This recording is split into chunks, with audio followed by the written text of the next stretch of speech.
ሰሜን ባይፈርስ የሆነ በጋርድ እንደሚሄድና ምናምን ነው የሚታሰበው። የዋልታን ለሁለት የመከፈል ነገሮች አየር ላይ ስታየው ይሄ የተዋደውን ሚዲያ ጀማሪ ሪፖርተር ደረጃ ላይ መደቡት የሚል ነገር ሰማሁ። በነገራችን ላይ ነው ደብዳቤም አልወሰድኩም። ዋልታ ከሰራተኛው የተለየ ጥቅም እንዳለው ከፔሮድ ውጪ የነበሩ ክፍያዎች እንደነበሩት ነው ሀብታም ነኝ አፍተር ኦል ጥቅም የሚሉ ሀብታም ነኝ ዝም ብለህ ገምት ስንት ሚሊዮን ብር እዚህ ቤት ላይ እንዳፈሰስኩ ከየት አመጣ የሚል አካል ከየት እንዳመጣው ይጠይቅ። የአሰራር ስርዓት አለ ሀገሪቷ ላይ ስልጣን የተሰጠው አካል አለ አይደል? እኔ እኮ አሁን እየሰራው ያለሁት ወይ ዋልታን ወይ ፋናን የሚያል ተቋም ልገነባ ነው። ነፃ ሐሳብ እኔ ነው የሚለው ሰውዬ ብናወራውስ?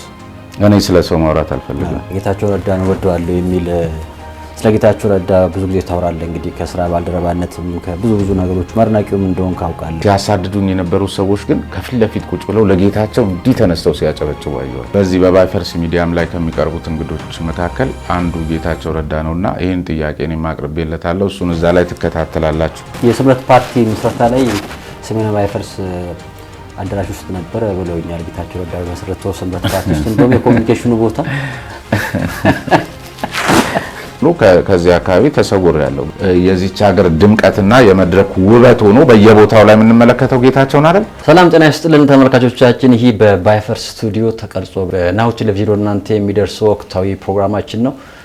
በርካቶች እንግዲህ ሞጋቹ ጋዜጠኛ ይጠፋ ሰሞኑ ስትሉ ነበረ። ዛሬ በስቱዲዮ ተገኝተን እንግዲህ ስቱዲዮ ልመርቅለት ምን አዲስ ነገሮችንም ይዞ መጥቷል እንል ከሰሜን ባይፈርስ ጋር በራሱ ስቱዲዮ እንኳን ደህና መጣ ለበቤት እንኳን ደህና መጣችሁ። እንኳን ደስ አለ ስሜ። እንግዲህ ለበርካታ ጊዜ ታስበው እንደነበር አውቃለሁኝ። እኔም ዛሬ እንግዲህ የራስን ስቱዲዮ ገንብተህ ስለ ነፃ ሐሳብ ብለህ በመምጣት ለዚህ ክብር በመውቃት እንደሙያ አጋር በጣም እንኳን ደስ አለ ልፈልጋለሁ። እንኳን አብሮ ደስ አለን። በጣም ነው ማመሰግነው። እንግዲህ ቅድም ዞሮ ስናየው ነበር ስቱዲዮ በጣም በአሪፍ ሁኔታ የተሰራ። እንግዲህ አንተን የሚመስሉ ብዙ ነገሮች አሉ። ከመነጽሩ ጀምሮ ተወሰነ ነገር ንገረኝ እስቲ ስለ ፍልስፍናው፣ ስለ ስቱዲዮ፣ ስለ ቀለሙ፣ ስለ ነፃ ሐሳብ በኋላ በሰፊው እንመጣበታለን። ያው እንግዲህ ቀደም ሲል አንተም እንደገለጽከው የረጅም ጊዜ እቅዴ ነው። ከእግዚአብሔር ጋር በተወሰነ መልኩ አሳክተነዋል። ወደፊት ደግሞ ራሱን የቻለ ቴሌቪዥን ጣቢያ ሆኖ እስከሚመጣ ድረስ ይሄን በእርግጠኝነት ነው የምነግር። ምክንያቱም ብዙ ጊዜ ያልኩት ነገር እንደሚሆን ስለማትጠራጠራው እሱም ነው የመጨረሻ ግቤ። ከዚያ ውጪ ስለ ስቱዲዮ አንዳንድ ነገር ለመናገር ያው በተለይ ከዚህ ከሎጎ ከአመራረት ጋር በተያዘ ቀደም ሲል አንተ እንዳልከው ነው ስለ ነፃ ሐሳብ እንግዲህ ዞሮ አሁንም በዋናነት እውነትን ይፈልጋል። ስለዚህ ኑሮ ህይወት የጣማቸውን ብቻ ሳይሆን የጣመቻቸውን ብቻ ሳይሆን ህይወት የመረራቸውንም የወደቁትን ብቻ ሳይሆን የተነሱትንም ያሸነፉትን ብቻ ሳይሆን የተሸነፉትንም እንደዚሁ ደግሞ የመጠቁትንም ሆነ በውጥን የቀሩትን ሁሉ ማየት የሚችል አቅም ፈጥረን የአሰራር ስርዓት ዘርግተን በተቻለ መጠን እነዚህን ቀደም ሲል የገለጽኩልን ጉዳዮች እንግዲህ እንዳለ ገልብጠን እንኳን ባይሆን ቢያንስ እንደ መስታወት ለህብረተሰቡ በመነጽራችንም እሱ ነው የሚወክለው። ሄምሎክ ከለሩን ካየው እዛሽ ጋር ያለችው ነጸብራቁም ያየነውን እንደሱ አድርገን የማንጸባረቅ እውነትን የመፈለግ ስራችን የምንቀጥልበት ስለሆነ ከሱ ጋር የተያዘ ነው። ከለሮቹም እንደምታየው ካሚል ከለር፣ ሚኒራል ግሪን እና ሄምሎክ ግሪን ናቸው።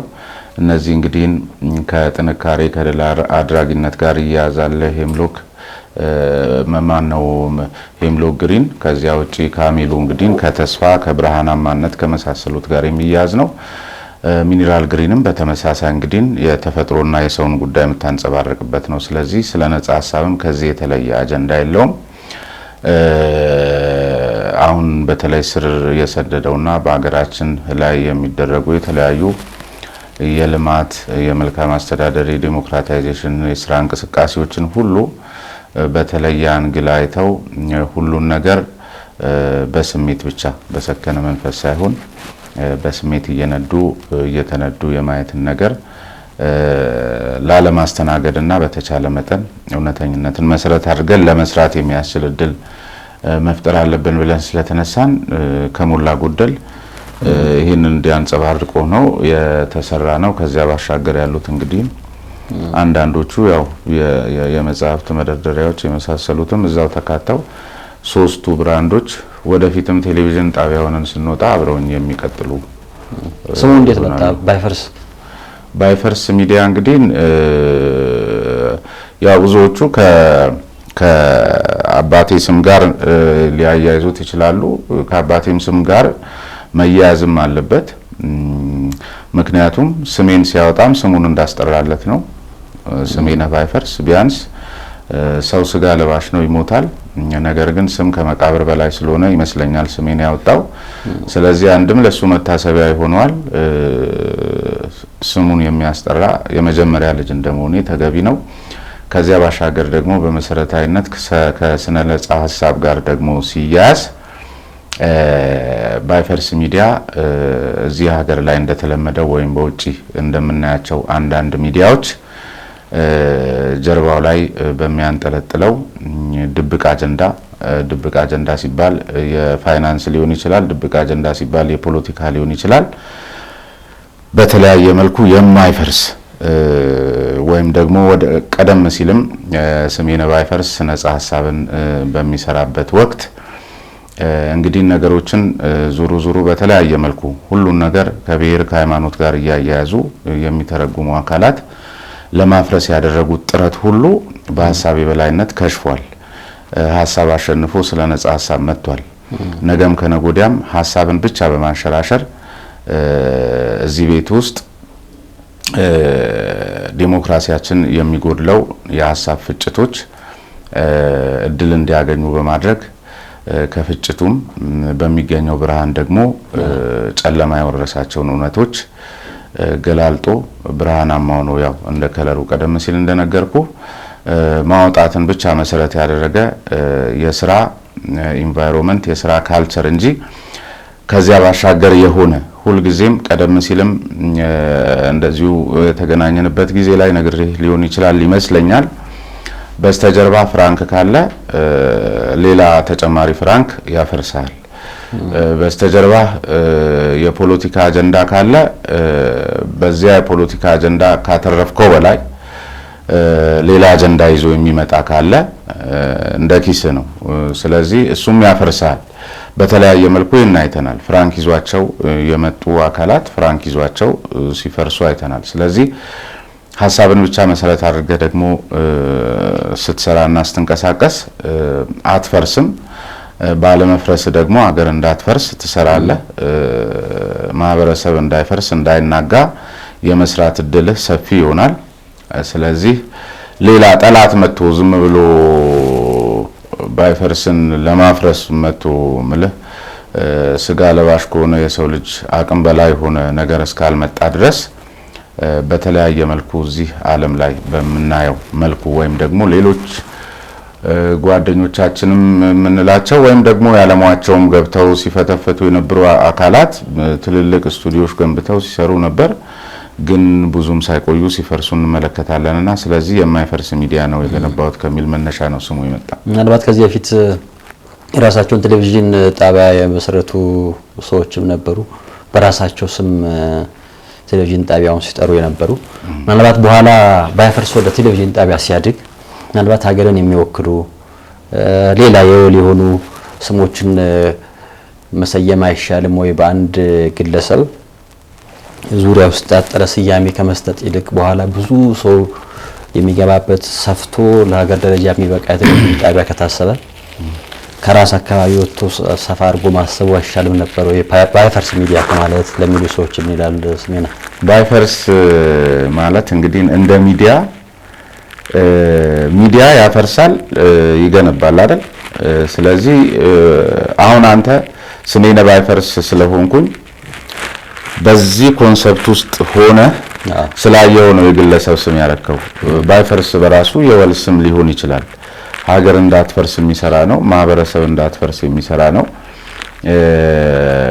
በነገራችን ላይ ባይፈርስ ሚዲያ ትልቁ ሞዴል አድርጎ የተነሳው አሁን የኮንስትራክቲቭ የሚዲያ ሞዴልን ነው። ስለዚህ ኮንስትራክቲቭ የሚዲያ ሞዴል ደግሞ መገንባትን ትችት ሁሉ ከገንቢነት አኳያ እንጂ አንስቶ ከመፈትፈጥ ጋር የተያዘና ሌላ የተለየ ተልዕኮ የሌለው ነው። ስለዚህ በሆነ በነገራችን ላይ አሁን እኛን ስለማናቃቸው እንጂ ትልልቅ ኩባንያዎች እኮ ዓለም አቀፍ ኩባንያዎች ትልልቅ የምትላቸው እኮ የሰው ስም ናቸው። በነገራችን ላይ እዚህ ጋር ሆነ ስለምትመለከታቸው እንጂ ትልልቅ የምንላቸው ዓለምን በጣም ያጥለቀለቁ የዚህ ኤሌክትሮኒክስ ምርቶች በለው የመኪና ምርቶች በለው አሁን ብራንድ የሆኑ መኪኖች እኮ የሰው ስም ናቸው። ግን እኛ ሀገር ሲመጡ የሆነ የወል ስም ስለሚመስልህ እንጂ ስለዚህ ትለምደዋለህ የሚወል ስም መሆኑንና በሱ አስተሳሰብ መያዝ ነው። የግድ የወል ስም እንዲሆን የሆነ አንድ የተራራ ስም ወይም የሆነ የጫካ ስም የአካባቢ ስም መጥራት ይቻላል።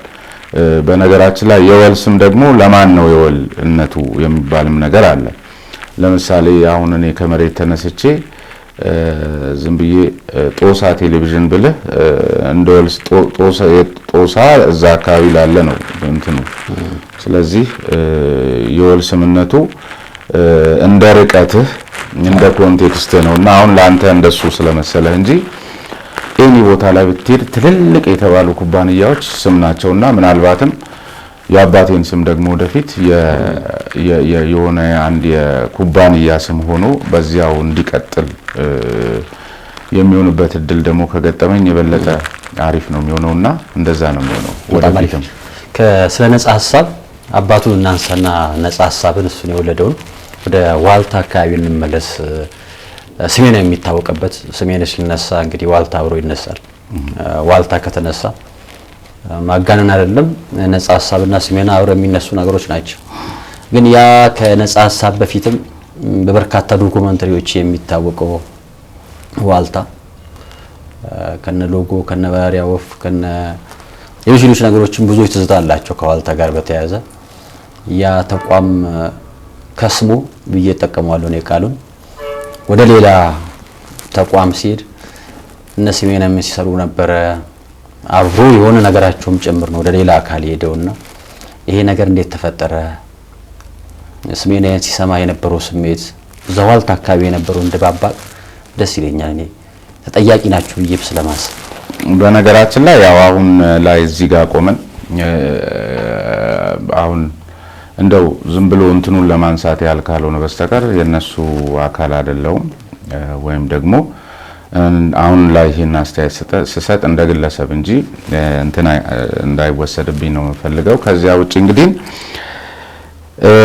እንዳልከው በነገራችን ላይ አንድ መታሰብ ያለበት ከኔም መልቀቅ ጋር ተያይዞ ምናምን ከዚህ ከውደት ጋር የተለያዩ ነገሮች ሰማለሁ። ግን ይሄን ቤት አሁን ስታየው ምናልባት ዋልታና ፋና ከተዋሃዱ ወይም ባንታ አጠራር ከከሰሙ ምናልባት አሁን ላይ ለኔ በግሌ መክሰሙ በሚል እኔም ወስደዋለሁ። ምክንያቱም አሁን ተዋህደዋል የምትልበት ቤት ስትሄድ ቀድሞ የነበሩት የዋልታ ሰራተኞች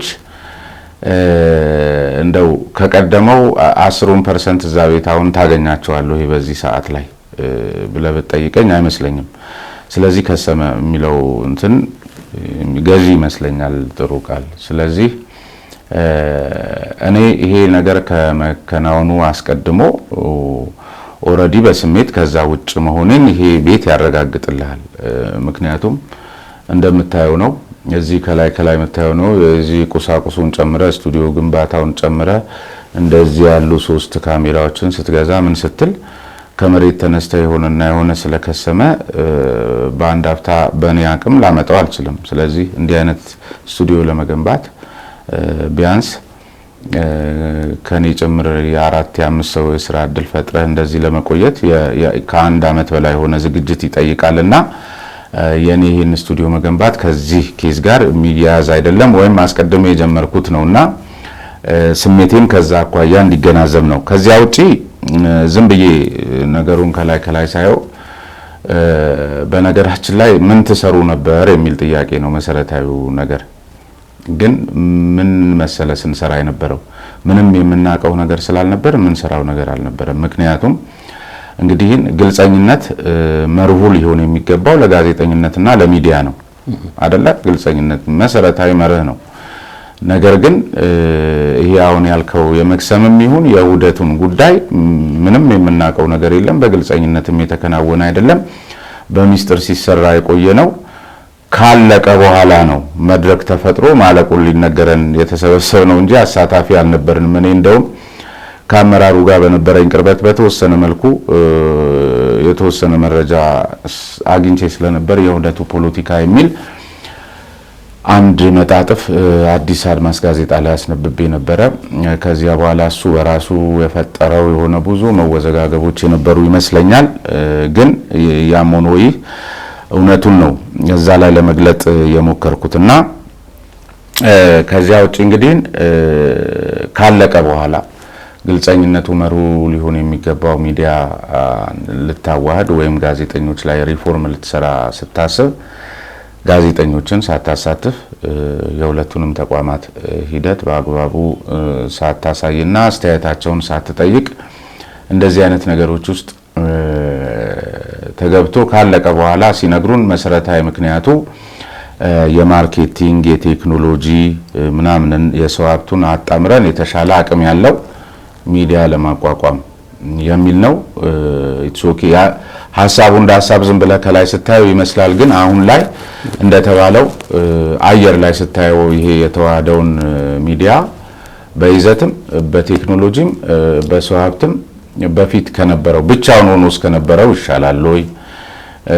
መንግስትስ ቢሆን እንደ አማራጭ ሁለቱንም ቢጠቀም የተሻለ አልነበረም ወይ? ቢያንስ አማራጭ ቴሌቪዥን ኖሮ ብዙ የምትሻውን ነገር ማስፈጸም የምትችልበትን እድል ይፈጥራል። ከዚያ ውጪ ያየሁት እንግዲህ እንደገናም ከተገለጠ በኋላ ነገሩ ጉዳዩን ሲመሩ የነበሩትን ሰዎች ስንሰማ ወይም እንትን ስንል ቢያንስ ጋዜጠኞች አይደሉም፣ ፖለቲከኞች ናቸው። ስለዚህ ቢያንስ እንግዲህ ሪፎርሙን ሲሰሩ የጋዜጠኛውንና የሚዲያውን መሰረታዊ ችግር መነሻ ያደረገ መፍትሄ አይደለም ማለት ነው። ስለዚህ መፍትሄውን ሲፈልጉ እንግዲህ እነሱ ወይም ደግሞ የነሱ ወዳጆች ተጠቃሚ ለመሆን የሚችሉበትን ችግር መጀመሪያ መፍጠር ይኖርባቸዋል። ስለዚህ ጋዜጠኛ ካልሆንክ ወይም ሚዲያ ውስጥ ካልሰራህ መፍትሄ ሰጥ ተብለህ ስትመጣ መጀመሪያ መፍትሄ የምትሰጠው ችግር መፍጠር አለብህ ማለት ነው። ከዚያ በኋላ ነው ችግሮች እንደውም የተባባሱት እና ይሄ ሲሆን ደግሞ በፊት ከነበረውም የከፋ መዘዝ ሊመጣ የሚችልበት እድል ይኖራል።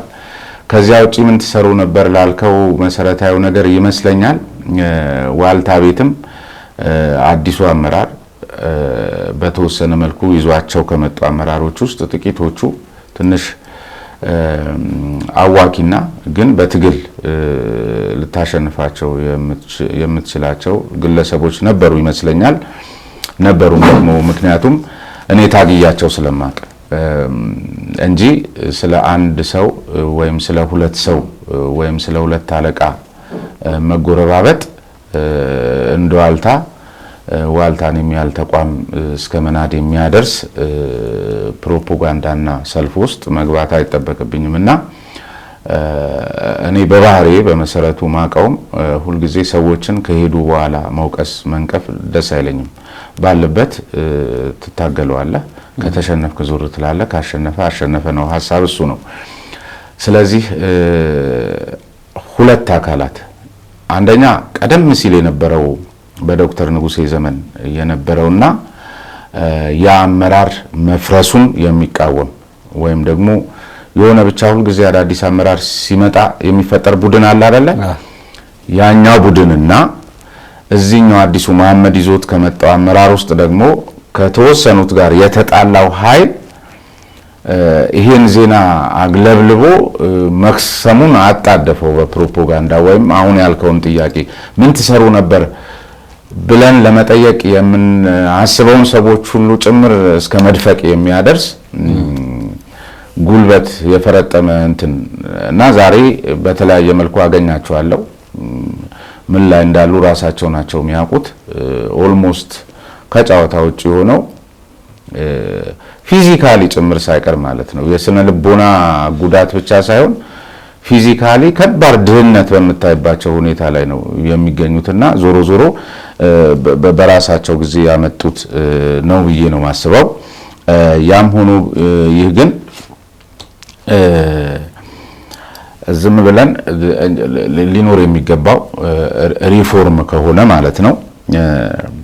ያው ሰሜና ጥልታ እንደሚታወቀው ውጪ ያለውን የመልካም አስተዳደር በፕሮግራሙ ነጻ ሀሳብ ከባህሪው አንፃር የውጪውን አርቆ በመንጽሩ የሚመለከተው ሰሜና ምናልባት ጫና ውስጥ ገብቶ ሊሆን ይችላል። አቅም የቤቱ የውስጡን እዛ ቅርቡ ያለውን ነገር እንዴት ሳይመለከት ቀረ ብለው እንደገና እንዳልኩም የዋልታን ለሁለት የመከፈል ነገሮች ሲያነሱ ነበር።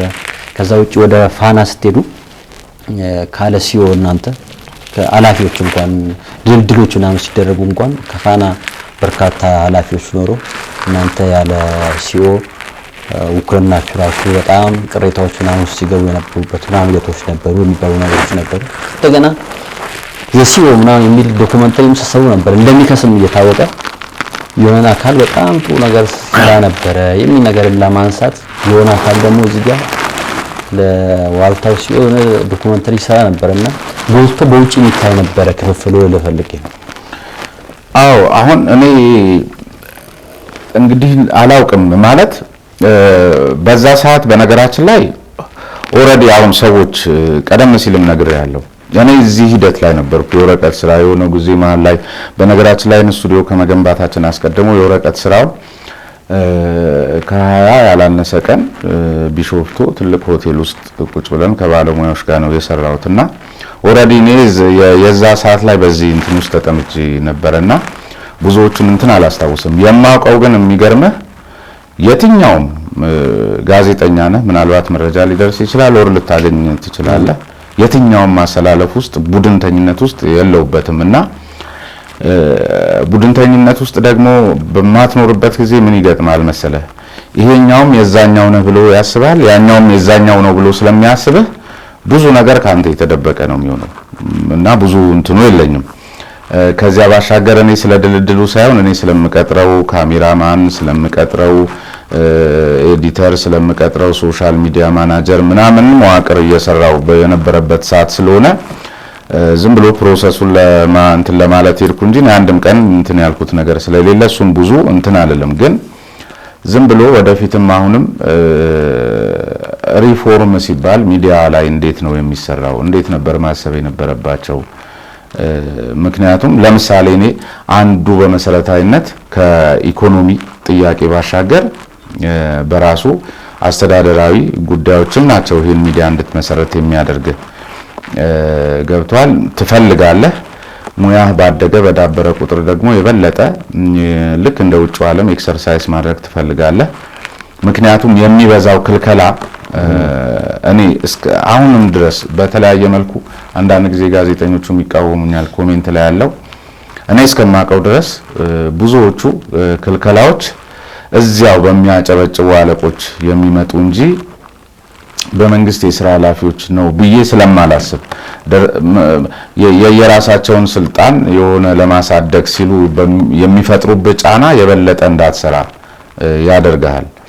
ስለዚህ መንግስት አካባቢ ደግሞ እንደዚህ አይነት ክልከላ በሌለበት እንደ ቅርብ አለቃ ፍቃድና ምንድነው መንሳት ከመንቀሳቀስ አሁን ባለኝ ተሰሚነት አሁን ባለኝ ሀብት ይሄንን አቋቁሜ በሰራ የተሻለ ለመንግስትም የመረጃ ምንጭ ሆኜ የማገለግልበት መንግስት ማረም የሚገባውን ነገር በጊዜ እንዲያርም የሚያስችል ግብአት መስጠት።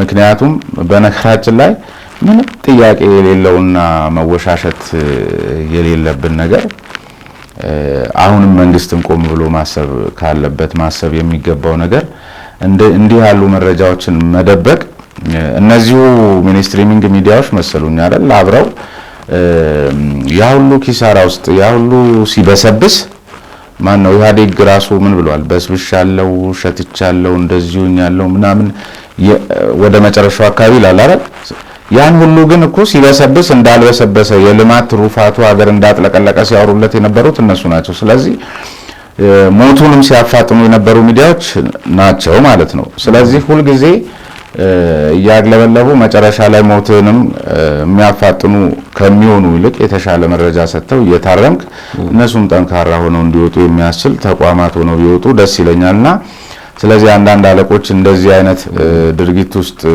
ያሉ አካላት እንዳትሰራ ከሚገድቡ እንዲሆኜ እኔ የተሻለ እየሞከረ ያለ መንግስት የበለጠ መረጃ አግኝቶ የበለጠ የሚሰራበትን እድል በፈጥር ደስ ስለሚለኝ እንደዚህ አይነት ነገር ውስጥ ገብቻለሁ።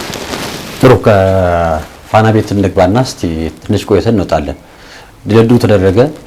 እዚህ የራሱን ስቱዲዮ የገነባ የነበረው ስሜነህ ምክንያቱም እንደሆነ ባላቅም ወደ ፋና አብሮ ሄዶ ድልድሉ ውስጥ አብሮ ተሳተፈና አንዳንዶች ምክንያቶቹ ብዙ ናቸው ይሉና ያ በስሙ የሚታወቀው ያ በርካታ ፖለቲከኞች ወደሱ መጥቶ በሙግቱ የሚታወቀው ሰው እነዛ ከዋልታም ከፋናም የመጡ ጋዜጠኞች ባሉበት በማይመጥነው ደረጃ ጀማሪ ሪፖርተር ደረጃ ላይ መደቡት የሚል ነገር ሰማሁኝ።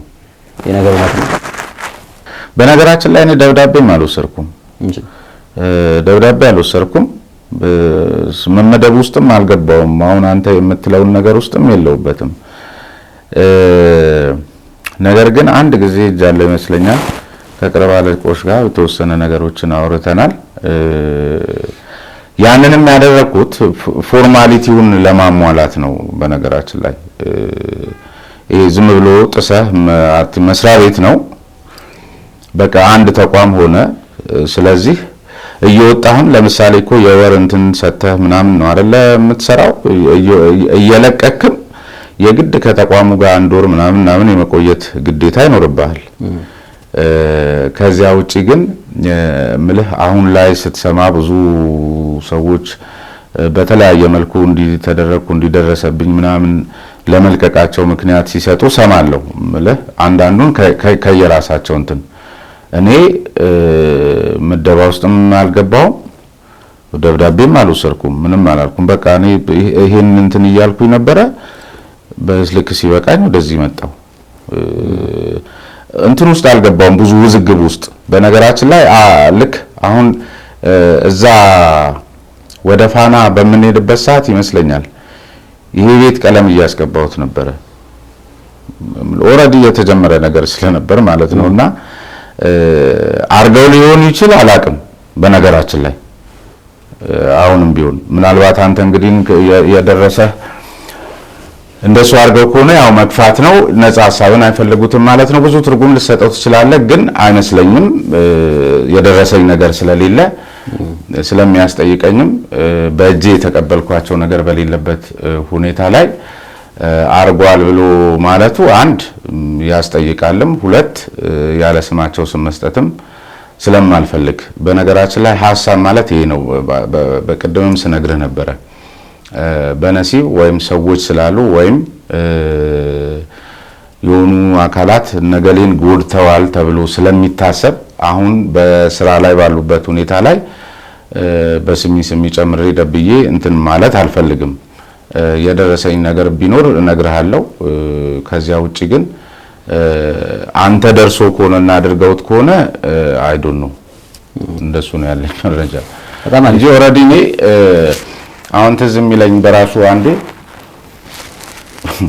በነገራችን ላይ አንድ የሆነ አንድ ቀን መንገድ ለዚሁ ስራ ነው እየሄድን ነበረ። ወደ ምንድነው ስሙ ላንጋኖ ነው ምናምን ለዚህ ስራ ማለት ነው ሙያተኞች ይዤና ያው ስም አይጠቀስም። አንዱ እዛው ፋና ውስጥ ካሉት አካላት አንድ ወዳጄ ነውና ከዛ የሆነ ነገር አዲስ አሰራር አምጥተው ምናልባት እሱ ይገልጸው ከሆነ አላቅም፣ ግን እሱም ያው በፊት እዚህ ማይቆረጥ ጥቅም ምናምን የሚባል ደሞዝ ነበረን እና ሲገባልን ማን የሰጠኝ ምናምን ብዬ ሳስብ ደሞዝ ነው ምናምን አሉኝና እንዴት ምናምን ስል አይ በፊት ማይቆረጥ ከእንትን ውጪ ከታክስ በፊት ያለ ምናምን የሚል ነው የደረሰ ምናምን ሁሉ ደጆኜ ነው አንድ ወር ደጆኜ ደሞዝ ድንገት ይሄ ሰዓቱ ደረሰና የነሱ በ19 ምናምን እንደሱ አይነት ነገርም አስተውለናልና ስንመጣ ሪፖርት አድርገ ከዚያ ባሻገር አሁንም እዚሁ ላይ ማስታወስ ኢሚዲየትሊ ገባን። እኔ ይሄንን ቀለም እያስቀባው ልክ እዛ ሄደን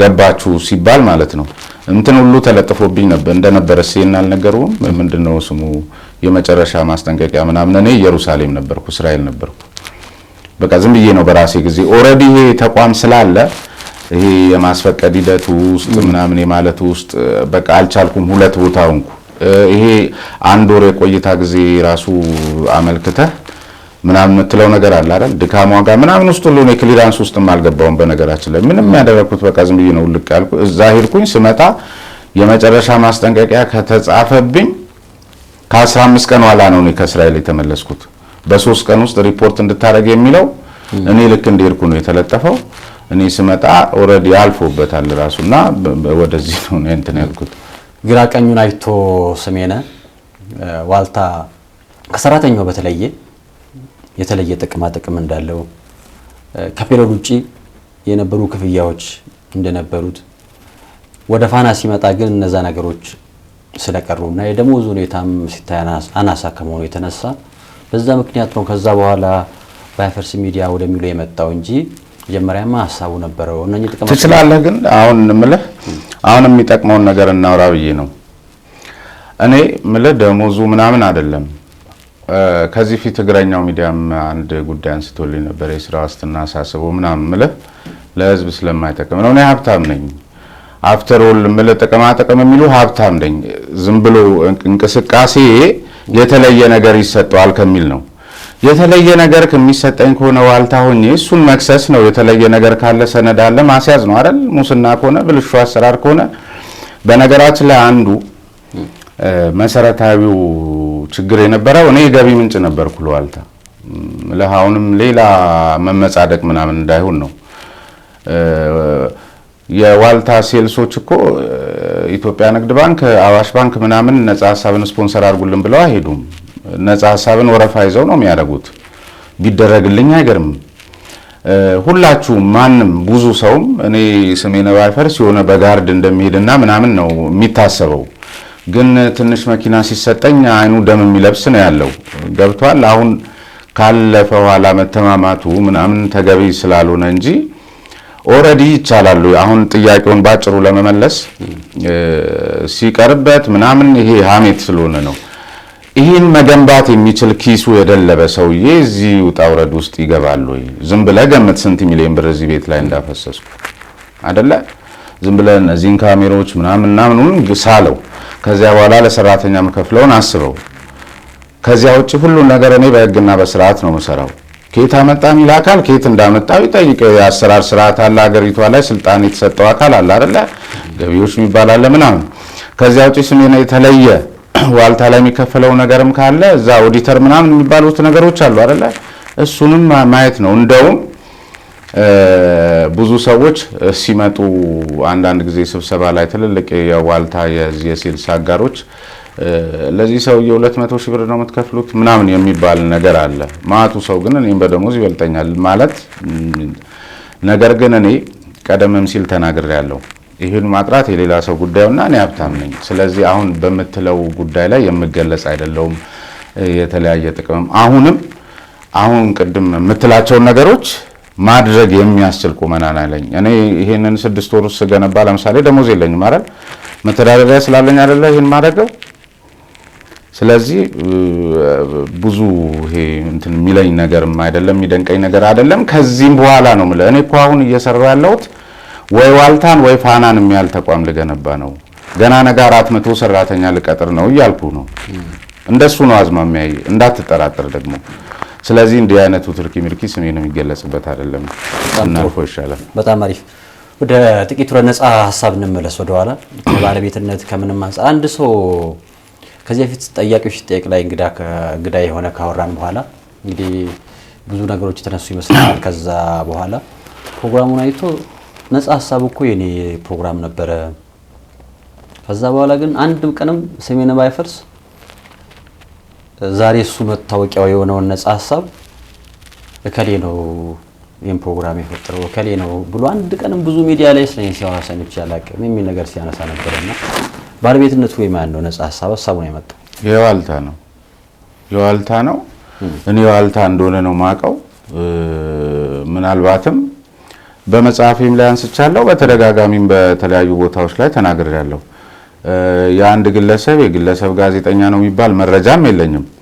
ይህን ደግሞ ሁልጊዜም በነገራችን ላይ ነጥብ ጥዬ ማላቀው አንተም እንደምታውቀው መጽሐፌም ላይ እንትን እንዳልኩት ሰሞኑንም ይህን ሚዲያ ስከፍት በሰጠሁት መግለጫ ላይም ጠቅሻለሁ። ነጻ ሀሳብ የኔ አልነበረም። የኔ እንዳልነበር ይታወቃል። ተጀምሮ ነው የደረስኩት። ተጀምሮ ሲሰራ የነበረው ሰው እኔ ስገባ ሲሰራ የነበረው ጋዜጠኛ የኔ ነው ብሎ ከሆነ አላውቅም። እሱንም ያደለው የምጠየቀው አላውቅም። ነገር ግን ለምሳሌ እኔ ልክ ስገባ ነጻ ሀሳብ የሚባል ፕሮግራም አለን። ደግሞም ሀቢባ አስረድታኛለች። ማነው ተተካ በቀለና ሀቢባ ይሄን ነገር እንዴት በምን ምክንያት ምናምን እንደፈጠሩት ሁሉ ብዙ ነገር አውርተውኛል። እሱን ባለቤት ስለሆኑ እነሱን ጠይቃቸው፣ የኔ አጀንዳ አይደለም። ከነኚህ ሰዎች ውጪ ነው። ቆይ ልነግርህ ነው። ከዚያ ውጪ ለምሳሌ እኔ ስደርስ ማነው የዚህ ፕሮግራም አዘጋጅ የነበረው ታምራት የሚባል ልጅ ያዘጋጀ ነበር። ስለዚህ ለምሳሌ አንተ ናሁ ቀደም ሲል እናንተ ሀገሬ ላይ ነው የተገናኘ ነው። ናሁ ስትገባ የሆነ አካል ይሄንን አሁን እየሰራ ያለውን ፕሮግራም ሲሰራ ነበር ልበለ። ከዚያ በኋላ የሆነ ጊዜ አንተ እየሰራ ሳለ የኔ ነበርኮ ቢልህ እንዴት አድርገህ ነው የምታገናዝበው? አላውቅም። እኔ ስገባ ሲሰራ የነበረ ልጅ አለ። ስለዚህ እሱ ነው ብዬ ልናገር የምገደድበትም ምክንያት የለም፣ ተገቢም አይደለም፣ አያገባኝምም። እኔ የዋልታ መሆኑን አውቃለሁ። አሁንም ነገም ከነጎዳም እመሰክራለሁ። የኔ እንዳልሆነ ግን መናገር ግዴታዬ ነው። የኔ አይደለም። ግን እኔ ስገባ ሁለቱ ሲዎች የነገሩኝ እነሱ እንደመሰረቱት ለምን እሱንም የማን ነው የሚል ጥያቄ አንስተን አይደለም፣ ለምን እንደፈለጉትና ከፍላጎታቸው አኳያ እንዴት እንደሆነላቸው በጫወታ ስናወራ የነገሩኝን ነው። ከዚያ ውጪ ዋልታ መሆኑን አውቃለሁ። ከዚያ ውጪ ሲሰራ የነበረ ሰው ስሜን አላነሳኝም የሚል ከሆነ የግድ እኔ ዝነኛ ስለሆንኩኝ የሰዎችን ስም ስጠራ አልውልም፣ አይመለከተኝም። አሁንም የዋልታ መሆኑን ነው በነገራችን ላይ ምነግርህ። ምናልባት ፍቃድ ከሆነ ይሄ ነጻ ሀሳብ እኔ ነው የሚለው ሰውዬ ብናወራውስ? እኔ ስለ ሰው ማውራት አልፈልግም። አዎ በስልክ እናስገባውና ማስረጃውን ካቀረበ አልፈልግም በፍጹም። እኔ ምን አገባኝ?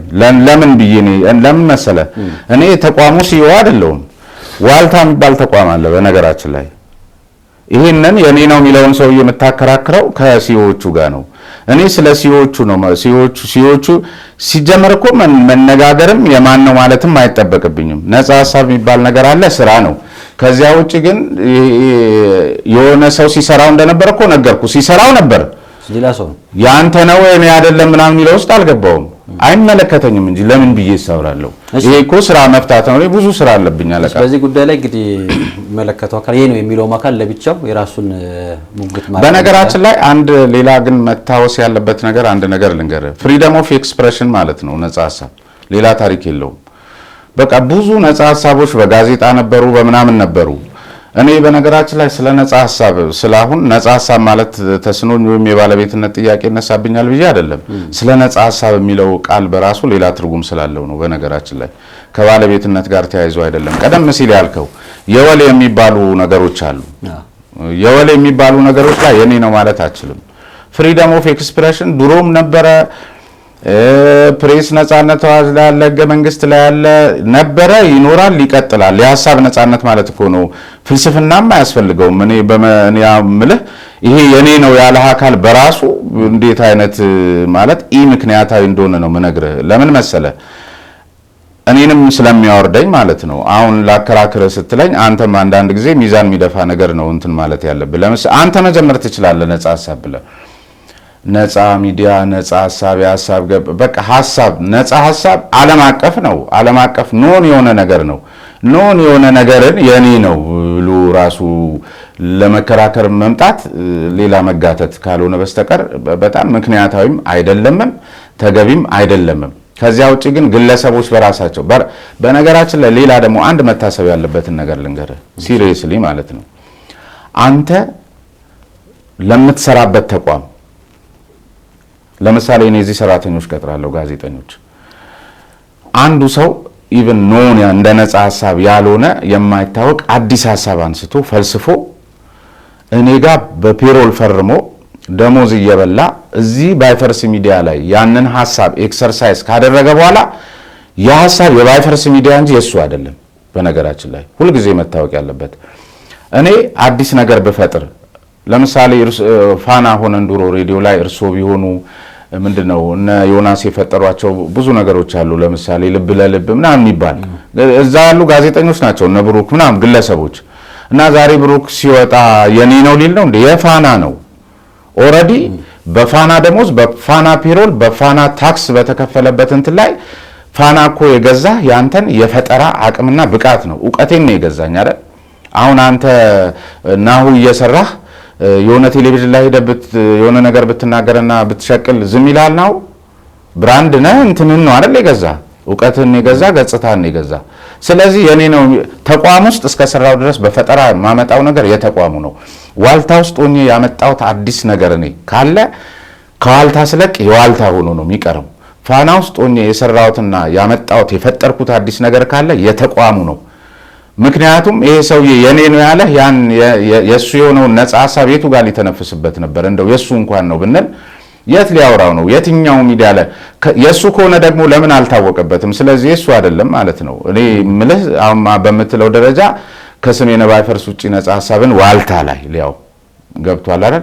ዋልታ የሚለው ዋልታና ነፃ ሐሳብ የተሳሰሩ ናቸው። በነገራችን ላይ ለብቻዬ ነፃ ሐሳብ ስሜነ ነኝ ብዬ ባብጥ አይሆንም። ከዋልታ ሎጎ ጋር ነው ስሜነ ባይፈርስ ሊከሰት የሚችለው። ስለዚህ ይሄ ሰውዬ ነፃ ሐሳብ ምናምን ካለ ታዲያ ለምን አልታወቀበት አልሰራበትም ማለት ነው። ነፃ ሐሳብ የሚለው ኖን የሆነ ወርድ ይዞ ግን ነፃ ሐሳብ የሚጠይቀው ብቃት ላይ ስላልደረሰ አልታወቀም። ስለዚህ ሌላም ጊዜ እኔ ነው ብለህ ባተነፍስ ያዋጣል ብለው የዋልታ ነው ነፃ ሐሳብ የዋልታ ነው።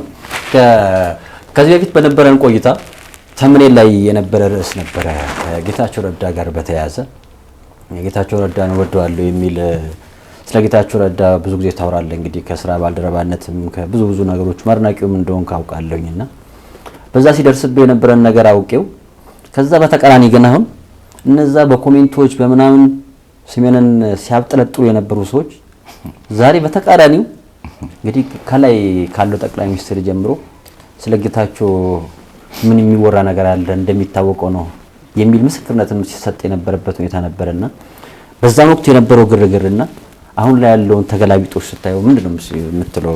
ስሜን በነገራችን ላይ ሰሞኑን በዚህ በባይፈርስ ሚዲያም ላይ ከሚቀርቡት እንግዶች መካከል አንዱ ጌታቸው ረዳ ነውና ይሄን ጥያቄ እኔ ማቅርቤለታለሁ። እሱን እዛ ላይ ትከታተላላችሁ። የጌታቸውን ስሜት ማወቅ ስለምፈልግ ማብጠልጠል አይደለም እንድታሰር ሲገፋፉ የነበሩ እንደው ለተመልካቾችም በጣም ይሄ በጣም እንደ ሀገር ጎጂ ነገር ስለሆነ ነው። አሉባልታና እንትን ተገቢ አይደለም ይመስለኛል። አንተ ሚዲያ ላይ ነው ወደዋለሁ ያልኩት አንተ ላይ ነው ይመስለኛል። ይሄን ስልህ አንተ ላይ ነው አይደል? እንደውም እግዚአብሔር የተመሰገነውን እንኳን ዛሬ መጣ። ስለዚህ አንተ ላይ ያልኩት መቼ ነው? ከጁንታው ጦርነት 2 ዓመት በፊት አይደል? ከጁንታው ጦር ጁንታ የሚባለው ሳይንስም ቅብርጥሶም ሳይመጣ 2 ዓመት ይሆነዋል። ስለዚህ እኔ እናንተ ያን ጊዜ ከጁንታው በ2 ዓመት በፊት ይሄን ጉዳይ ስናወራ ያነሳንበት ኮንቴክስት ስለ ኮሚኒኬሽን ጽህፈት ቤት ባነሳንበት ኢሹ ላይ ጌታቸው ለኮሚኒኬሽን የተፈጠረ መሆኑን ስብናው በጣም ላቅ ያለ መሆኑን ጌታቸው ሽመልስና በረከት ስምኦን የተጣመሩበት ኮሚኒኬሽን ጽህፈት ቤት ቢኖር ደስ ይለኛል፣ ለሀገርም ይጠቅማል። ጌቾ እንዳለቃ ቀላል መሆኑን አንባቢ መሆኑን እና በቃ ለኮሚኒኬሽን የተሰጠ ጥበበኛ መሆኑን ተናገርኩ። ከዚያ ውጪ ደግሞ እንደ ግለሰብም አድናቂው መሆኔን ተናገርኩ። መቼ ጁንታ ምናምን የሚባል ኢሹ ሳይመጣ ከ2 ዓመት በፊት ለማን አንተ ሀገሬ ቴሌቪዥን ሆነ ካንተ ጋር ነው ኢንተርቪው ያደረግነው። ከዛ ቆየና ጁንታ ምናምን ሲመጣ ጁንታው ሰፈር ደግሞ ጌታቸው አንደኛ ያው ያንን የኮሚኒኬሽን ስኪሉን ይዞ መጣ። እንግዲህ ያው ከወታደሩ በላይ በዚያኛው ሳይድ ጌታቸው ነው ፊት ለፊት። ቅድም እንዳልኩ የሆነ ነፃ ሐሳብ ሲባል ዋልታ እንደሚባለው ጁንታ ሲባል ጌታቸው ነው ብቅ የሚልብህ አይደለ አይምሮህ ላይ። ከዛ አሁን ያልካቸው አይነት ሰዎች የኔ ነው ብቻ የሚወድ የማይሰራበት አካል አለ። ብቻ ዝም ብሎ ያገኘውን የኔ ነው የሆነ እሱ መሆን ያቃተውን አንተ ስትሆን የሚናደድም ይኖራል። እርግጠኛ ነኝ ይሄንን ዝም ብሎ ከመሬት ተነስቶ ተራ ግለሰቦች ያደርጉታል ብዬ አላስብም። ምናልባት እኛ ሙያ ውስጥ ያሉ ሰዎች ሊሆኑ ይችላሉ። የሆነውን ቀጣጠሉትና ከየት እንዳመጡት አላውቅም። ጁንታው ጌቾን ወደዋለሁ አለ ምናምን የሚል ቲክቶክ ላይ ተለጠፈ። በጣም የሚገርመው ይሄንን አይቶ እኔን ሲያሳድዱ የነበሩ አካላት አብዛኞቹ እንትኑን አይተው ሙሉ ከኔ እናንተ ያደረግነውን ሲጀምር ወቅቱን ሰዓቱን ሙሉ ደግሞ ኮንቴክስቱን መሰረት አድርገው አይደለም ቲክቶክ አይተው ነው ያዳኑኝም ሙሉውን ያዩና ጊዜውን የሚያውቁ ሰዎች ናቸው። በነገራችን ላይ ያዳኑኝ ሰዎች ወይም ተገቢ አይደለም እንደዚህ አይነት አስተሳሰብ ብለው እዛው አመራሮች ውስጥም የተቆጡ አካላት አሉ እንጂ የጌታቸውን ሂሳብ እዛ ሆኖ ሲሰጣቸው የነበሩትን እኔ ላይ ለማወራረድ ያልተደረገ ነገር አልነበረም። በነገራችን ላይ በዛ አጋጣሚ ምንድነው ያደረኩት ረፍት ሞልቼ ሁሉ ከዚህ አካባቢ ተሰውር ያለው ገጠር ገብቼ ነው ቁጭ ብዬ መጻፍ የጀመርኩት። እዚያም ሆኜ ግን በተለያየ መልኩ በስልክና በመሳሰሉት ከጫና አላመለጥኩም። በጣም ዋጋ ከፍያለሁ። ግን ደግሞ የሚያናድድህ በቀደም የመደመር መንግስት መጽሐፍ ሲመረቅ የተቆጡትን ሰዎች አላየዋቸውም። ሲያሳድዱኝ የነበሩ ሰዎች ግን ከፊት ለፊት ቁጭ ብለው ለጌታቸው እንዲህ ተነስተው ሲያጨበጭቡ አየዋቸው። ይሄ ነው ይሄ ሀገር አያሳድግም። ሁልጊዜ በነገራችን ላይ የመደመር መንግስት መጽሐፍ በመሰረታዊነት ካስቀመጣቸው ነጥቦች ዋነኞቹ የባይፈርስ ሚዲያ እሴቶች ናቸው። በቃ ለሐሳብ ቦታ እንስጥ ነው አይደል? በሐሳብ ውስጥ ለሚመጣ እንትን አትኩሮት እንስጥ ነው። ጌታቸው ረዳም የዛ መጽሐፍ ዳሰሳ ሲያቀርብ በተሰጠው ርዕሰ ጉዳይ ላይ ሲያወራ የተመለከትኩት መጽሐፉን አንብቤ እንኳን ባልጨርስ ይህንኑ ነው የተገነዘብኩት። በቃ ስሜነ ባይፈርስ የሚለውን የሚጠይቀውን ነው የመደመር መንግስት መጽሐፍ የሚያወራው፣ ሌላ ታሪክ አይደለም። ወይም ያን ጊዜም ስሳደድ በነበረ ሰዓት ላይ ስሜነ ባይፈርስ ይጠይቅ የነበረውን ነገር ነው የመደመር መንግስት መጽሐፍም አጉልቶ አብራርቶ የሚያወሳውና ኢትዮጵያን ለማሳደግ ከፈለጋችሁ በዚህ ብቻ በሐሳብ ብቻ በሌላ ጎጠኝነትና ምናምን አይደለም ብቻ ነው ብሎ የሚያወሳው። ይህንን ደግሞ ጌታቸው ሲያቀርብ ጌታቸውን እንግዲህ ወቅቱ እሱም ሲላቸው ስለነበር የነሱ ጉዳይ ሌላ ነው። ግን እኔ በግሌ እንደ ግለሰብ እውነት ሳይ በጣም አዘንኩም አፈርኩም። ምክንያቱም ተወሱን ምልህ የቅርብ ባልደረቦች ሳይቀር ምናምን እኮ ልክ ስናልፍ ጁንታ ማለት እንትን ይመስል ማለት ነው የሆነ ነውር ይመስል ምልህ መከበር ያለበትን ስታከብር ለሙያ ዋጋ ስትሰጥ ሁልጊዜ አንተም ታድጋለህ፣ ሀገርም ያድጋል፣ ሙያተኞችም የበለጠ እንዲሰሩ ታበረታታለህ። ከዚያ ባሻገር እንግዲህ ለአንተ የነገርኩ ከጦርነቱ ጋር የተያያዘ አጀንዳ አልነበረም። ያኔ በኮሚኒኬሽን ጽህፈት ቤት ውስጥ የነበረውን ስኪል የተመለከተ አጀንዳ ነው ያነሳሁት። ብቻ ብዙ መከራ በልቻለሁ። ትንሽ ጦርነቱ ገፋ ቢል ኖሮ ደግሞ ከዚያም የከፋ መከራ ሊመጣብኝ ይችል የነበረበት እድል አለ።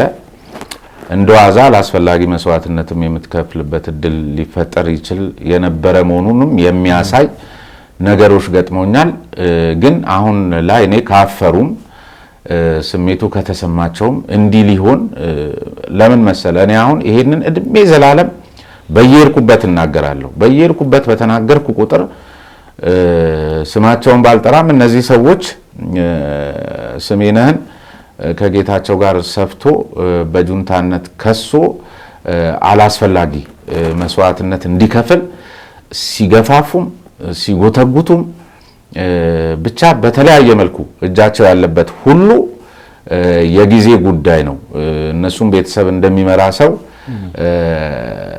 ይሄ እድል ይገጥማቸዋል። ነገ የሚወድቁበት አይታወቅምና ድንገት የአንዱ ግልፍተኛ ሰለባ የሚሆኑበትም እድል ይገጥማል። ግን ይሄ ነው እውነቱ። ደግሞ መጣና ጌታቸው በትክክልም የኮሚኒኬሽን ጥበበኛ መሆኑን አሳየ አይደል? አሳየ። በነገራችን ላይ አሁን ባለው ተጨባጭ ሁኔታ ያለፉትን 4 ወራት ጀምሮ የዚች ሀገር ድምቀትና የመድረክ ውበት ሆኖ በየቦታው ላይ የምንመለከተው ጌታቸውን አይደል? ምን አልኩ ታዲያ እኔ ይሄን ማድነቅ ነውር ነው? አሁን ሚኒስትሩም ተደገመ። ታዲያ ምን ላድርግ ነው እንግዲህ ቀድሞ በማድነቅ ልሸለም ከተገባ ይስኩኝ፣ ካልሆነ ግን ይፈሩበት። ይሄን ነው ልል የምችለው። ግን ጁንታ መባሌ ጥቅም ያለው በጣም ነው ኮራ አሁን ስትሰማው ልበል የፕሮግራም ማስቀመጥ ይሄው ከዚህ በላይ ታዲያ እንትን ነው አየህ፣ እውነትን ይዞ መቆም እንደሚያበረታ ከዚህ በላይ መጠቀም አለ። አንተ ብለህም ቢሆን ስታየኝ አትሳቀቅም? እኔ በሰው ፊት አሁን እኮ ደረቴን ነፍቼ እኮ ነው የምሄደው። ሁልጊዜ ከእውነት ጋር ስትቆም፣ እውነት ማለት እኮ ከገንዘብም ከምንም በላይ ነው። በቃ ታዲያ ጁንታ መባል እኮ በቃ ጥቅሙ ይሄ ነው ማለት ሰው ያከብራል፣ ሰው ይወዳል። እውነት ነው የምነግርህ። ደግሞ አታፍርም። ቢያንስ ልጆች ትልቅ አባት አለኝ ይላሉ እኮ አለቀ። ሲገለባበጥ የደረሰብኝን አወራቸዋለሁ እኮ ምን የተባለ እኮ ነው በየቴሌቪዥኑ ሁሉን።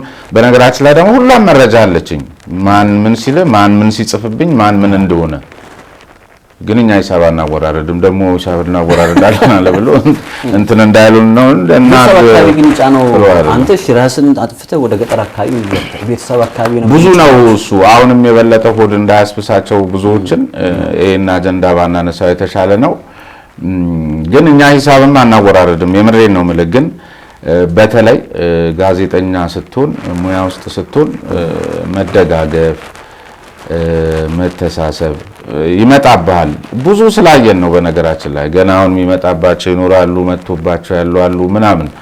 ያን ጁንታ ሲሉ ሲቅለበለቡ የነበሩ ሰዎች አሁን አተረፉ፣ ተጣሉ የሚለውንም ጥያቄ እናነሳለን። ብዙዎቹ እኔን በጁንታነት ሲከሱኝ፣ እኔን በመክሰስ ላይ ለመውጣት የሚያስቡ አካላት ሜዳ ቀርተዋል፣ ተጥለዋል።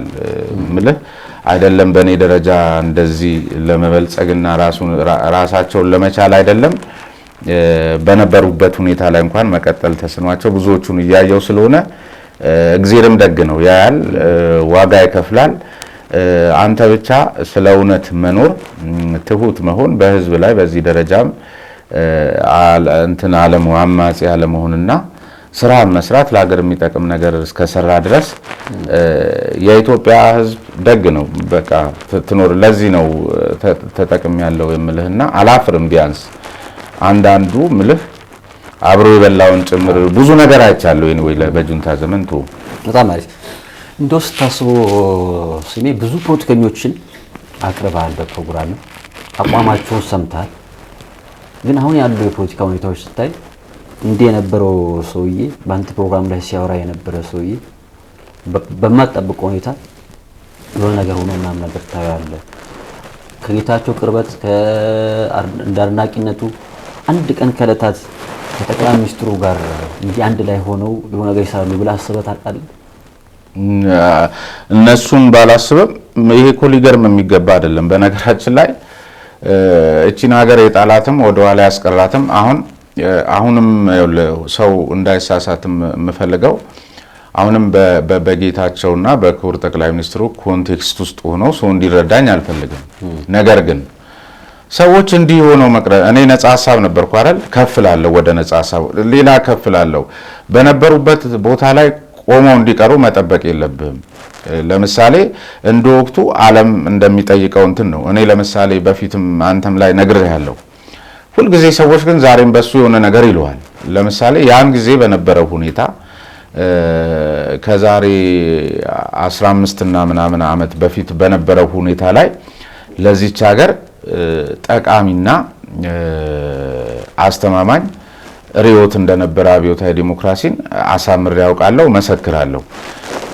ስለዚህ የኢትዮጵያውያን ወይም ብዙዎቹ አሁን የምመለከተው ከጌታቸውም ጋር አያይዘው አሁን አንተም ላነሳው ጥያቄ ነገር ግን አብዮታዊ ዲሞክራሲ ላይ ተቸክዬ መቅረት የለብኝም፣ ልቀርም አይገባም።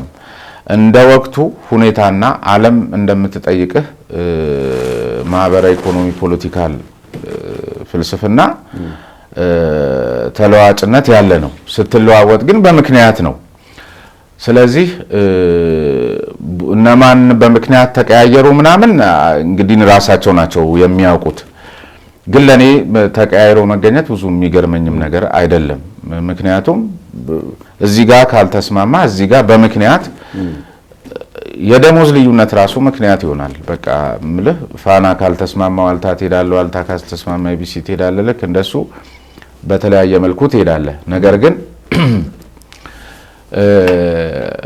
በውንብድና ወይም ደግሞ የሆነ ነገርን አሳልፎ በመስጠት በመሸጥ የሀገር ጥቅምን ብሔራዊ ጥቅምን አሳልፎ በመስጠት ከአንዱ ወደ አንዱ መወዛወዝ እንደኔ አስተያየት እሱ ተገቢ ነው ብዬ እኔ አላስብም። ነገር ግን ሁልጊዜ በተለይ እንደዚህ አይነት እንደኔ አይነት ሃርድ ቶኮችን ስትሰራ ምለስ በንባብ የምታገኛቸው ትንሽም ጊዜ ትሁን እንደው በመካከለኛ አመራርም ደረጃ ሆነ ፖለቲካ ውስጥ እንዲህ ስትቆይ እንዲህ ያሉ ነገሮች አያስደነግጡም። እና ምንድነው እንትን ይሄው እኮ ለምሳሌ አሁን ጌታቸውን እንዲህ ሲል ነበረ ምናምን የሚልህ ከዛው መጣና እንዲህ አለ ምናምን ተብሎ የሆነ ብቻ ሰሞኑን የሆነ መነጋገሪያ የሆነው ነገር አለ። እኔን እኮ አሁን ጁንታ ምናምን ሲሉኝ የነበሩት የዚህ ምናምን ይሄ መወገድ አለበት ሲሉኝ የገዛ ጓደኞቼ እኮ ተመልሰው ደግሞ እኮ ከጌታቸው ጎን የሆኑም እኮ አሉ። ምን ለምን ይገርመኛል። በቃ የሆነ ምናምን የሚልህ ምናምን ይልሃል። ሰው የሰውን እንጂ የሚታየው የራሱን በቀን ውስጥ 4 ሰው የሚሆንበት እኮ ጓደኞች አሉ። 4 ሁሉም ሰው እንደየሁኔታው ምን ሲያደርግ እንደሚውል እናውቀዋለን፣ ሊያውም ለውንብድና። ስለዚህ ፖለቲካ ውስጥ ስትሆን ደግሞ እንደ አንድ ፖለቲከኛ ደግሞ እንደዚህ አይነት ጉዳዮች ሊገጥሙ ይችላል። እኔ አሁን ምንም ስሜት አልፈጠረብኝም። ብዙ ሰዎች ብዙ ሊሉ ይችላሉ። እሱን የሚያውቀው ጌታቸው ነው። ጌታቸው ደግሞ ምንም ነገር ያለ ምክንያት ያደርጋል ብለህ አታስብም። የፈለገ ይመጣል ምልህ የሱን የንባብ ልክ የሱን የእውቀት ደረጃ የሱን ጥበብ እና እንትን አሁንም ስለምንመሰክር ነው።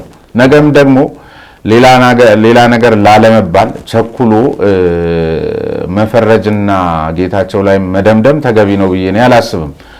ለምን ቢባል ሊያውም ጌታቸው ሕግ የተማረ ነው፣ ብዙ ፍልስፍና ያነበበ ምናምን ነው አይደል? ስለዚህ ሪዝኒንግ ነው ፍልስፍናና ሕግ። ስለዚህ ያለ ሪዝን አንዳች ነገር ያደርጋል ብዬ እኔ አልገምትም። እንደ ግሌ ይሄን ነው ማምነው። የስምረት ፓርቲ ምስረታ ላይ ሰሜን ባይፈርስ አዳራሽ ውስጥ ነበር ብለውኛል። ጌታቸው ረዳ በመሰረተው ስምረት ፓርቲ ውስጥ እንደውም የኮሙኒኬሽኑ ቦታ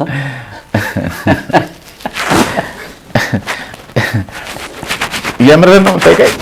የምር እኮ እንደውም የኮሙኒኬሽኑ ቦታ የስምረት ፓርቲ ከባድ ነው። አየህ እንደዚህ ነው። ለነገሩ ያው ምንድነው መሰለ ያልተፈሳ ምንድነው ምናምን አይባልም የሚባል ነገር አለ አይደል? ስገባ ነው ያው ይሄ ነገር ግን እኮ ሊጣመም ይችላል ብዬ የደነገጥኩት መሰለ። እኔ ስምረት ፓርቲ የሚባለው መመስረቱንም የማውቀው አሁን ቅርብ ጊዜ ነው። ማንም ሊቀመንበር ይሁን ማንም አላውቅም። ኤኒዌይ እኔ ስምረት ፓርቲ ምናምን ውስጥም ሄጄ አላውቅም፣ እነማን እንደሆኑ አላውቅም። ያው ጌታቸው ጓደኛዬ ስለሆነ እንግዲህ እኔ ስምረት አሁን ፕሬዚዳንት ሆኗል መሰለኝ ስለሆነ የግድ ስምረት ውስጥ ይሄ ነው ያው ፍረጃ የትም አያደርስም። ማስረጃን መሰረት ያደረገ እንትን ነው። በነገራችን ላይ የስምረት ፓርቲ ምስረታ ላይ የሀገሪቱን ፕሬዚዳንት ጨምሮ ትልልቅ እንግዶች ምናምን ሄደዋል ይመስለኛል ዜና ሳይ አይደል? በጣም ትልልቅ የገዢው ፓርቲ አካላት ሄደዋል። ቢሄድ ለኔ ክብር ነው። በነገራችን ላይ ደስ ብሎኝ እንደ አንድ ታዋቂ ሰው ነው የተጠራሁት ብዬ ነው ማስበው። ያልተጠራ ሰው ደግሞ ተናዶ ይህን ስም ቢሰጥህ እንደኔ ብቁ ሆነ ስትገኝ ትጠራለህ የሚል መልስ ሰጠው ነበር፣ ግን አልሄድኩም። ኤኒዌይ ግን ምን ሄጃለሁ መሰለ የምንድነው በእናትህ የፕሪቶሪያውን ስምምነት የማጽናት ይሁን ብቻ ምናምን ትግራይን ከአስቸጋሪ ሁኔታ ውስጥ ማውጣት የሚል የሆኑ አዲስ አበባ ዩኒቨርሲቲና የሆነ ትልቅ የውጭ ተቋም ያዘጋጁትና ትልልቅ ጥናቶች ቀርበው ዲቤት የተደረገበት ቀን ነበር። አዲስ አበባ ዩኒቨርሲቲ ምንድነው የቋንቋ የድሮ መኮንን ወላ አዳራሽ ውስጥ የድሮ አሁን የሆነ ምናምን ቋንቋ ተቋም ይባላል። እሱ ላይ እንደ አንድ ይመለከተኛል የሚል ባይ ወይም የትግራይን ፖለቲካ በቅርበት ሲከታተል እንደነበረ ሊሆን ይችላል። ሁለተኛው ሊሆን የሚችለው ደግሞ ብዙዎቹ የትግራይ ፖለቲካን ህወሓትን በተመለከተ ኢንተርቪው ካረኳቸው ሰዎች ውስጥ ብዙዎቹ አሉበት። ለምሳሌ ጌቾ ነበር፣ እነ ኬሪያ ነበሩ። ያ ማን ነው መጀመሪያ አርጌው የነበረው የተቃዋሚ ፓርቲው የትግራይ ማን ነበረ? እንትና ደስታ ነው የመጀመሪያው ፓርቲ ተቃዋሚ ፓርቲ። እነ ጋሽ እንትናም ነበሩ። ማን ናቸው መስራቹ የህወሓት? አይደለም አረጋይ በሬ እኮ ሌላ ፓርቲ። እሳቸውንም ኦልሞስት እኔ እንትን ያረኳቸው አካላት እዛ ውስጥ አሉ። ስለዚህ ሬሌቫንት ነው ማለት ነው የኔ መገኘት። ቀጥሎም ጉዳይ ሊኖረው ስለሚችል መረጃው ቢኖረው በሚል ሊሆን ይችላል። ኤኒዌይ በአዲስ አበባ ዩኒቨርሲቲና በዛ ባዘጋጁ እሱ ላይ ተገኝቻለሁ። ከዚያ ግን በነገራችን ላይ ያው ያን ጊዜ የጁንታው ዘመን አንዱ ተጠቃሚ ነኝ የምልህ ነገሮችን የማይበትን መንገድ አስፍቶልኛል። ይሄ በራሱ ሁልጊዜ ተጠቃሚነት ከቁሳቁስና ከገንዘብ ጋር መያያዝ የለበትም። ግን ስወጣ ምን አሰብኩ መሰለህ? ወይም ደግሞ አሁን ስምረት ፓርቲ ተመሰረተ ሲባል ዝም በአዳራሹ ሳይ የሚበዙ ሰዎች እዛ ስብሰባ ላይ ነበሩ እዛ ውስጥ። ይሄ ከስምረት በፊት ነው የምልህ እዛ ትግራይን የማዳን ምናምን ተፈናቀሉትን መመለስ ምናምን የሚለው ተልእኮ ላይ ምናልባት አለ ታገኘዋለህ ብትገባ ዩቲዩብ ላይ ወይም የሆነ ሚዲያዎች ላይ ብትገባ ታገኘዋለህ። እሱን ስብሰባ እነ ኬሪያ እንትና አቅርበዋል። እሱ ስብሰባ ይሆናል እንግዲህ ፔፐር አቅርበዋል እኮ ቆይ ልነግርህ ነው። ከዛውን እነሱ ውስጥ ያሉት ሰዎች ፔፐር ያቀረቡት ስምረትም ላይ አመራሩ ነው መጥተዋል መሰለኝ። ይሄ ነው ይሄ ክሬቲቪቲ አይደለም ሀሜት ነው። ገብቷል። ግን ብገኝ በነገራችን ላይ እንደውም አሁን ነው ጌታቸውን መውቀስ ካለብኝ እንዴት እኔንም ያልሰውዬ ስምረት ፓርቲ ሲመሰረት አልተጠራውም ብዬ ጥያቄ ሁሉ አቀርባለሁ ስለ እውነት ለመናገር። ምክንያቱም በጣም ስለሚመለከተኝ እኔንም ብዙ ነገር ያስከፈለኝ ስለሆነ በቃ እንደዚህ አይነት ቦታ ላይ ተገኝቼ ቢያንስ የራሴን ሐሳብ ቦረቡር ደስ ስለሚለኝ ባለመጠራቴ እንደውም ቆጭቶኛል። ለምን አልጠራችሁኝም ብዬ ጠይቃለሁ። በጣም አሪፍ። ስሜነ ብዙ ከምታረጋቸው ኢንተርቪዎች ውስጥ ራስህ ስትጠየቅም በምላሾች በእርጋታ በአሳማኝነት በኮሜንቶች ብዙ ቦታ ማየት እችላለሁኝ። እኔ ከሚነሱ ቅሬታዎች ውስጥ ግን ስሜነ በሚዲያ ነጻነት አሁን ሀገር ውስጥ ባለው ሚዲያ ነጻነት አለ ብለህ ተናግረሃል እና ብዙዎች ኮሜንት ላይ እንትን ብለው እና ምንድነው ምክንያቱ ብዙዎች ይሄን ነገር ያልተቀበሉ ብለህ ታስባለህ? አንዳንድ ጊዜ ዝም ብሎ ለመቃወም ብቻ የሚቃወሙ አካላት አሉ። ቀደም ሲል ምልህ ያው በተያያዥነት የተናገርኩ ይመስለኛል። እኔ እንግዲህ ብዙ አየሁ። እነገሌ ምን ስላሉ ታሰሩ፣ እነገሌ ምን ስላሉ ታሰሩ፣ እነገሌ ምን ስላሉ ታሰሩ። ለምሳሌ ሚዲያ ነጻነት አለ የለም ከምን አንፃር ብዬ ነው እኔ የወሰንኩት። ከምን አንፃር ነው ገብቷል አይደል? እኔ የራሴን አይደለም ምን መሰለ መሆን ያለበት ብዙ ጊዜ ነጻነትን በእውቀትህ የራስ ንብረት አድርገህ እስካልተገኘህ ድረስ ዝም ብሎ ነጻነትን ከሰጡህ የሌሎችን ነጻነት ለማፈን ነው የምትጠቀምበት። ገብቷል። ብዙ ጊዜ ማን ነው ካርል ማርክስም ይላል ጨቋኞች የሚፈልጉት በነጻነት የሌሎችን ነጻነት ለመጨቆን ነው። ገብቷል። አሁንም እኔ ያልኩኝ መብቴ ነው። ለምን አልኩኝ? መብቴ ብቻ በሪዝን ነው ያልኩት። ለምሳሌ ማንን ጠይቀ ተከልክለ ለምሳሌ ይሄን ያልኩበትን መድረክ አሁንም ሰው መጥቀስ ውስጥ እንዳንገባ ነው። ነጻነት አለ ብዬ የመለስኩለት ሚዲያ ወይም ጋዜጠኛ በጠየቀችኝ ወይም በጠየቀኝ ልክ መልሻለሁ። ለኔ አለ። ምክንያቱም በአቅሜ በእውቀቴ በምሰራው ስራ ላይ ይሄን ያህል ድረስ በመንግስት በኩል የመጣብኝ ጫና የለም። ስለሌለም ሰራው። መስራት ሲሳንህ ሚዲያ እንትን ተፈጠረብኝ ምናምን የምትል ከሆነ ያንተ ፋንታ ነው፣ የስሜነ ባይፈርስ አይደለም።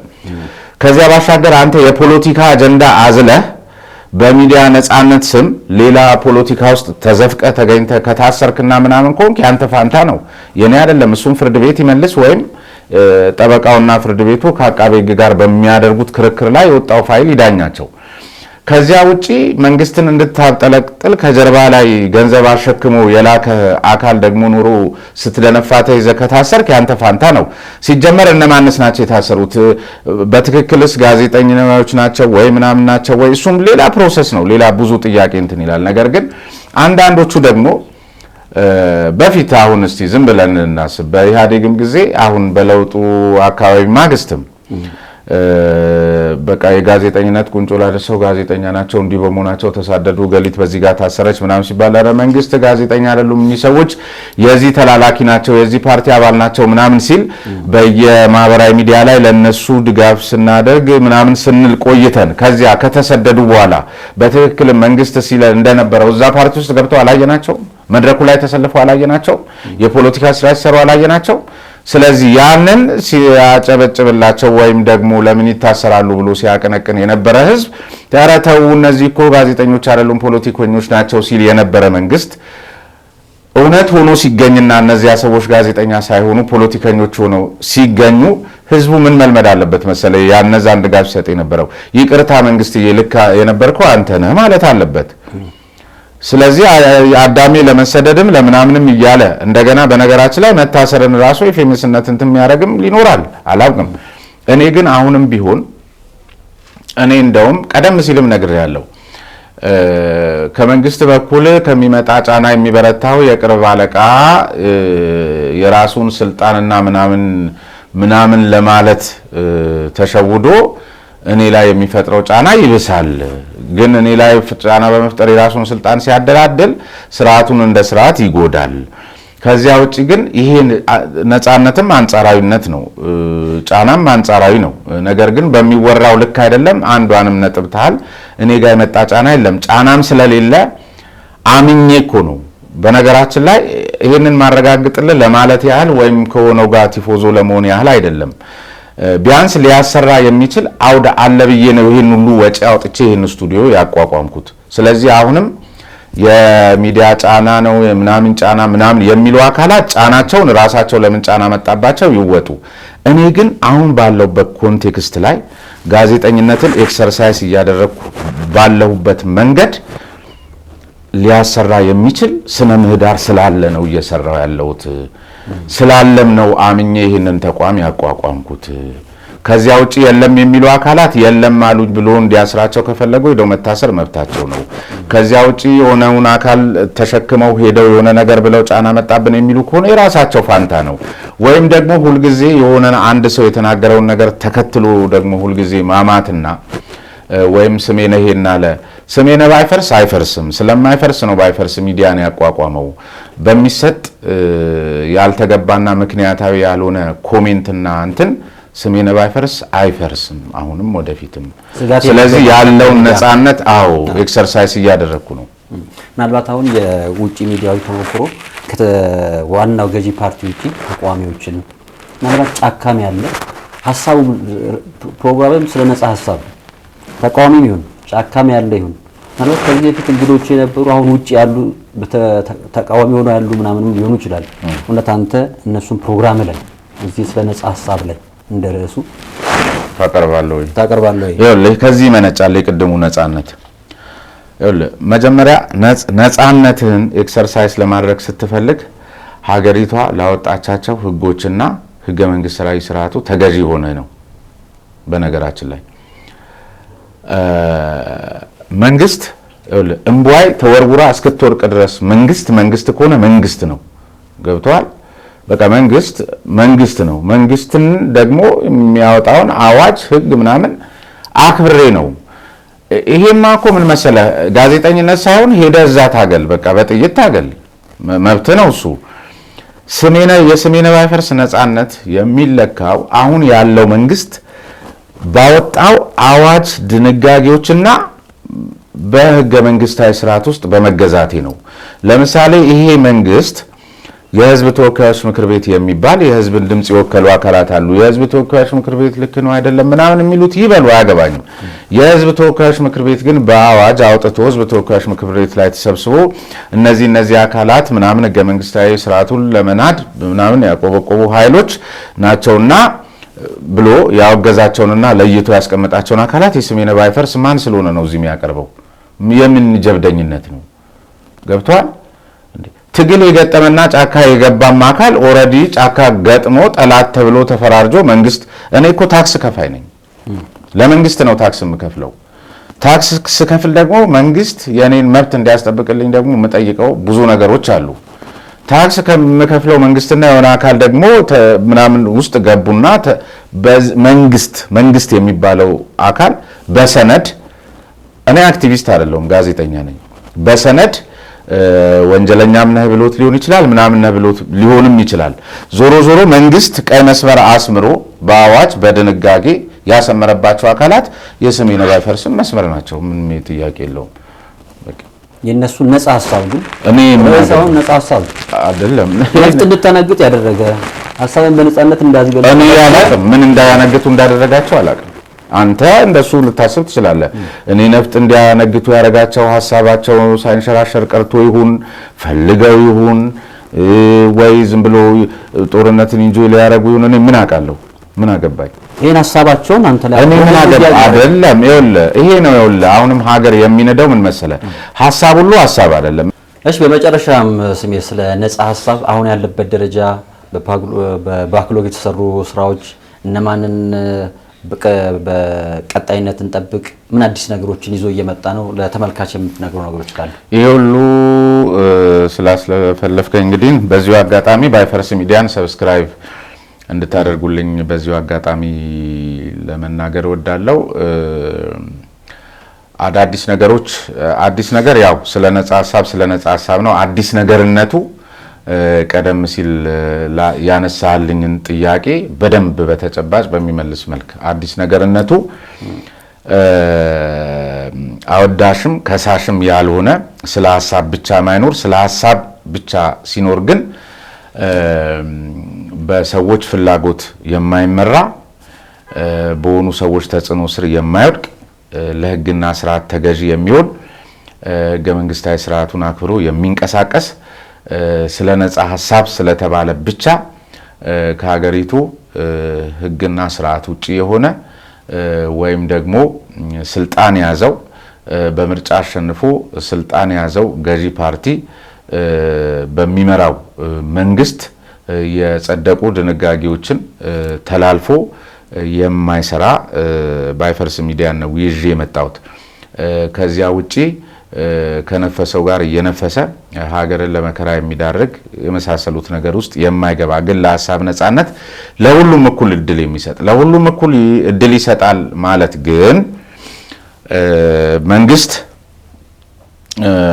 ለምሳሌ ይሄን አካል በወንጀል ፈልገዋለሁ በዚህ ፈልገዋለሁ ወይ በአስቸኳይ ጊዜ ማቀፍ ወይም በምናምን እዛ ህዝብ ተወካዮች ምክር ቤት ላይ መስመር የተሰመረበት ሰሜን ባይፈርስም ላይ መስመር የተሰመረበት በሚል እንጂ መፈንጫ ተቋም አይደለም። አዲስ ነገርነቱ ይሄ ነው።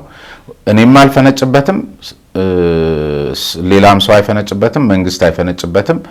የሚገዛው የጋዜጠኝነት መርህ ምግባርና ተቋማዊ አሰራር እንደዚሁም የሀገሪቷ ህጎችና ህገ መንግስታዊ ስርዓቱ የሚገዛው ተቋም ብቻ መሆኑ ነው።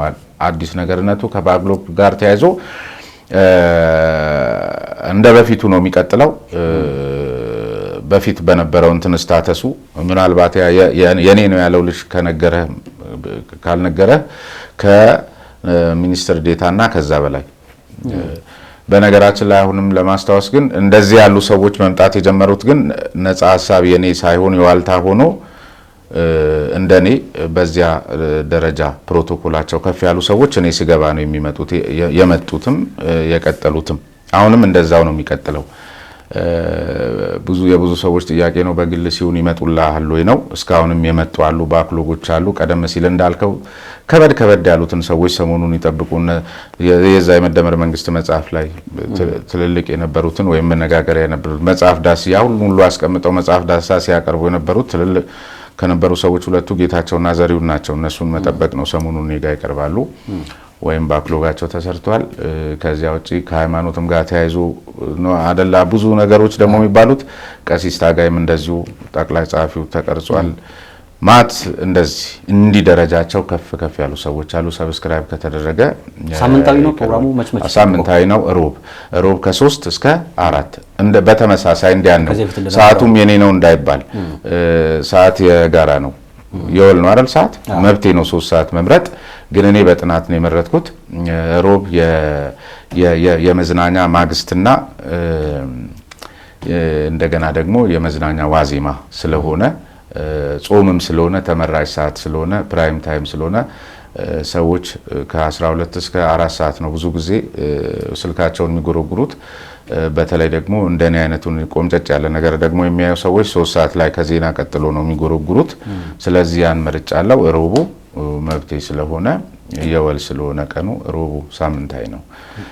ከዚያ ውጭ አዲስ ነገር የጨመርነው ሌላም ሴግመንት አለን። አንዳንዴ ሌላ ዛንታ የሚባል ተረክ የምናቀርብበት ፕሮፋይል የምንሰራበት ቢዝነስ መሰራት ስላለበት ከዚያ ደግሞ ሰፋ አድርገን ፓናልም ዳጉ የሚባል የፓናል ዝግጅትም አለን። አልፎ አልፎ የሚቀርቡ ግን በባይፈርስ ሚዲያ በምንድነው በስነ ነጻ ሐሳብ ስር ስለ ነጻ ሐሳብ ስር ሆኖ እንዲህ 3 ሴግመንቶች አሉን ጀምረናል። እንግዲህ እንደሱ ይያል ለታገኙ ሐሳባቸውን ለመግለጽ ወይ ነጻ ሚዲያን ስለ ነጻ ሐሳብን ለመግለጽ ያው አሁን የሚቀጥለው ሳምንት ፕሮግራም ላይ በደንብ አድራሻው ከኢሜል ጀምሮ ስልክ ቁጥሮቹ የመሳሰሉት ይገለጻሉ። ስሜነ ባይፈርስን ለመደገፍም አንዱ አዲስ ነገር ከይቅርታ ጋር ሰዓትን ላለመሻማት በፊት ዋልታ ነጻ ሐሳብ ላይ ሆነን የነበረን አንዱ የአሰራር ስርዓት ጥሩ ያልነበረው ሰዎች ከተጠየቁ በኋላ መተው እኔም እንዲህ ጉዳይ ነበረኝ ምናምን የሚሉት ነገር ነበረ። መጀመሪያ አገሌ ልንጠይቅ ነውና በዚህ አድራሻ ጥያቄ ካላችሁ ቬሪፋይ አድርገን እናቀርባለን አምጡ ተብሎ ማጥራት ምናምን ቢሰራ አሪፍ ነበር ቡድን ኖሮ። አሁን እሱ አሰራርም ስላለ እዚያ ላይ ባይፈርስ ሚዲያ ላይ በሚገለጹት ዩቲዩብ ላይ ፌስቡክ ላይ እንገልጻለን አድራሻዎቻችን። በዛ መሰረት አስቀድሞ ጥያቄ ሐሳብ ማስገባት ይቻላል። ከዚያ ባሻገርም ዞሮ ከነጻ ሐሳብ ጋር አብረውኝ የነበሩ ሁሉ አካላት ይህንን መደገፍም ስለሚገባቸው ስፖንሰር በማድረግ ባይፈርስ ሚዲያን ማገዝ መደገፍ አለባቸው።